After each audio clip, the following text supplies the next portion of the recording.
Industri fashion adalah pemasok emisi gas rumah kaca terbesar setelah semen serta logam baja. Proses-proses recycling ini harusnya tidak menambah polutan baru terhadap lingkungan.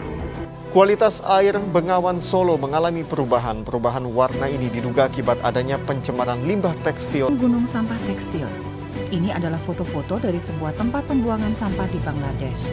Baik di India maupun Bangladesh, setiap tahunnya berton-ton limbah tekstil dari industri dibuang. In this day and age, the growth of the fashion industry has created a fast-changing world. However, along with the beauty and ever-evolving trends, we are also faced with a big challenge: clothing waste. According to the National Waste Management Information System, textiles contribute 2.54% of the total national waste with an estimate 1.7 thousand tons per year. Global data shows that as much as 92 tons per year of textile waste is generated, equivalent to one garbage truck coming to the landfill every second.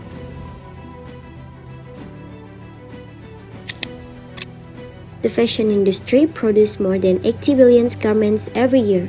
Unfortunately, most of these clothes end up as waste in landfills or even pollute our rivers and seas.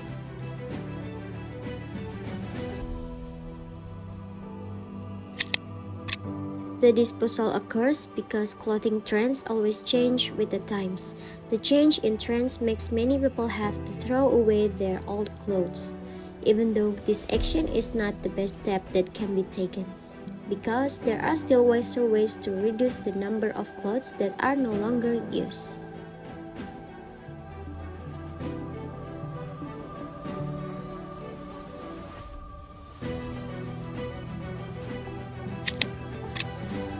According to the director of the UK Textiles Recycling Association, Alan Wheeler, he said that the impact generated from fast fashion waste is no joke.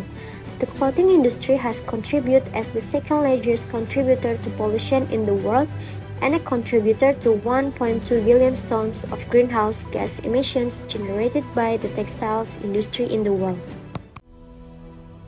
Meanwhile, culture, media, and communication researcher Idi Subandi Ibrahim proposed slow fashion.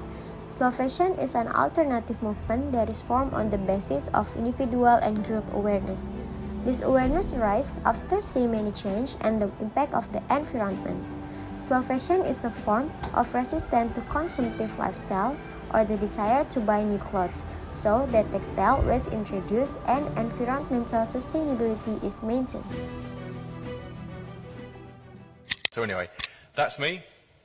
My name's Alan Wheeler. I'm director of the Textile Recycling Association. Who is the Textile Recycling Association? If you don't know, we are the only legitimate UK trade association for processors and collectors of used clothing and textiles. We have been around for a rather long time. I haven't been around since 1913, but the trade association has. Kalau menurut saya sih ya, kalau limbah tekstil itu sekarang kan mulai meningkat banget nih di masa-masa sekarang, apalagi kayak mulai tercemarnya lingkungan karena limbah tekstil yang banyak dibuang ke sungai gitu Kak. Selain itu juga menurut saya limbah tekstil itu membawa dampak buruk buat lingkungan sekitar dan juga kehidupan manusia yang ada di sekitar. Gitu sih Kak kalau menurutku. Iya udah pasti sih, karena kan fast fashion dan gaya hidup yang konsumtif itu menjadi salah satu penyebab utama dari adanya si limbah tekstil ini. Dan juga karena produksi pakaian dengan jumlah yang sangat besar dengan waktu yang singkat tuh, itu tuh juga bisa menjadi penyebab dari adanya peningkatan limbah tekstil dan polusi lingkungan. Di sini yang paling dirasakan sih sungai-sungai yang jadi tempat pembuangan limbah tekstil, menyebabkan berkurangnya air bersih, bau menyengat, dan juga disertai polusi udara karena pembakaran pakaian bekas. Mungkin menurut saya langkah yang tepat untuk menanggulangi limbah pakaian tersebut adalah dengan cara menjual dan membeli pakaian-pakaiannya atau dengan cara mendonasikan pakaian tersebut ke orang-orang yang membutuhkan. serta dengan cara memberikan pakaian kehidupan kedua kepada generasi selanjutnya. Setelah itu dengan menjauhi sifat-sifat konsumtif. Lalu mungkin langkah terakhir yang bisa dilakukan dengan cara mendaur ulang pakaian tersebut. Itu sih, Kak.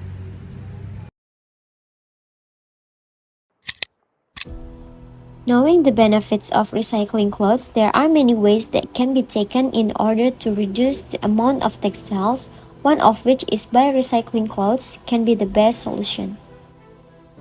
There are many ways to recycle clothes. For example, in textile factories, the residue from each manufacture of clothing can be formed in such a way that it becomes something new.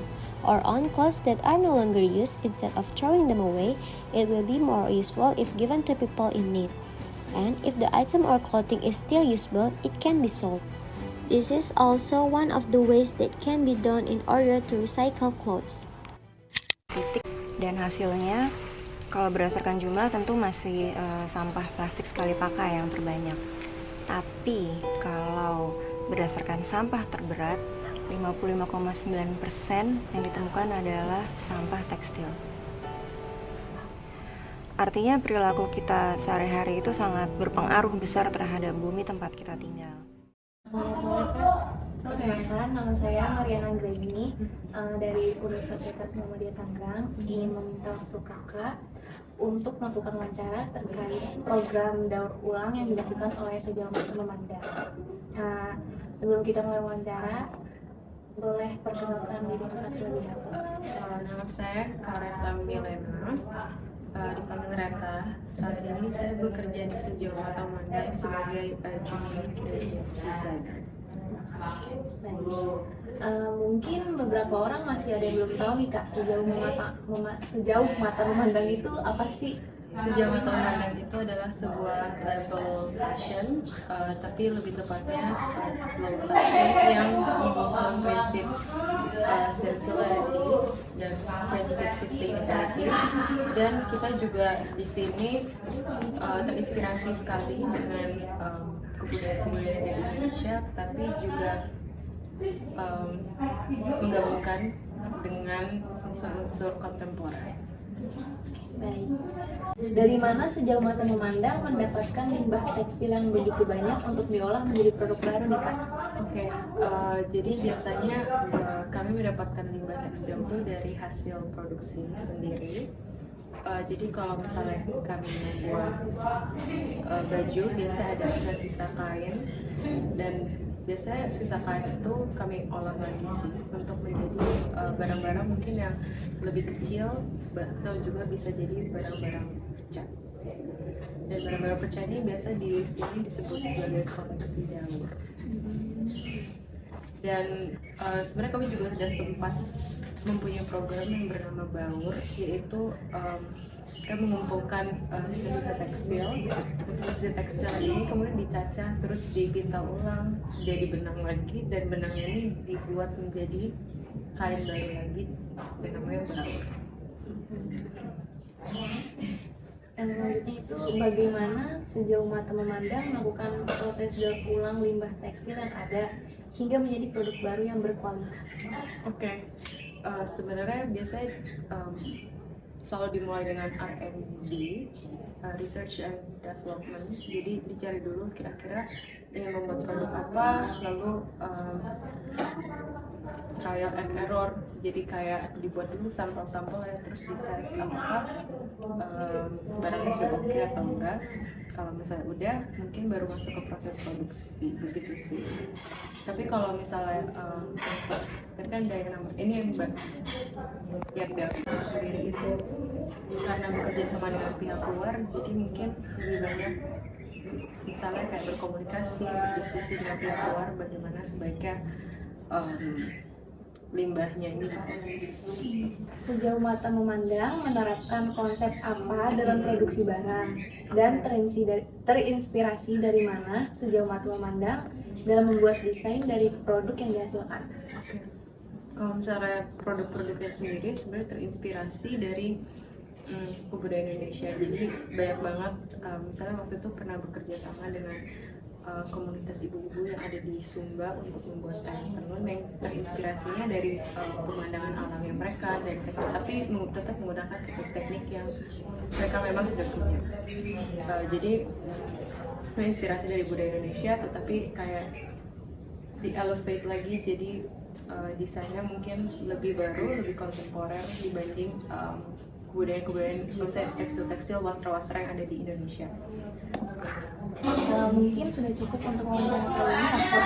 Aku sangat berterima kasih banget kepada Kakak Eka yang sudah berbaik hati untuk meluangkan waktunya untuk melakukan wawancara terkait program daur ulang yang dilakukan oleh Sejauh Mata Memandang.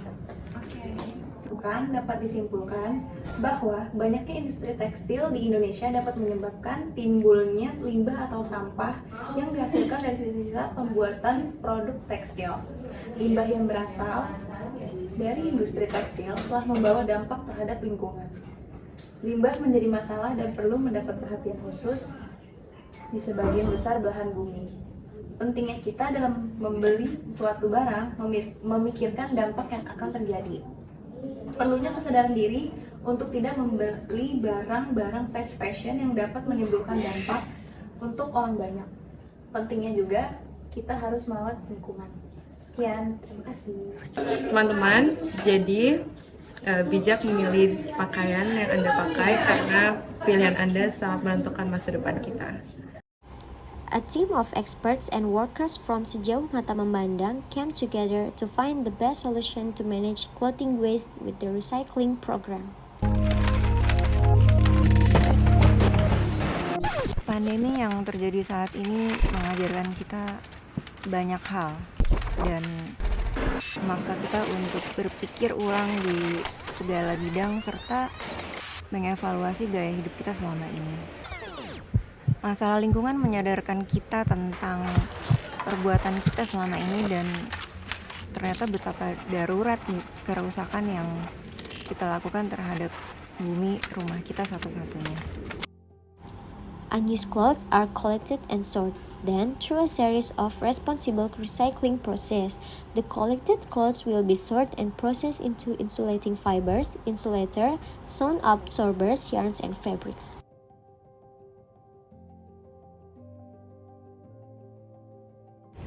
According to the Sejauh Mata Memandang Impact Report from September 2021 to May 2023, a total of 5.7 tons of unused clothes equivalent to 55 times the height of Monas have been collected.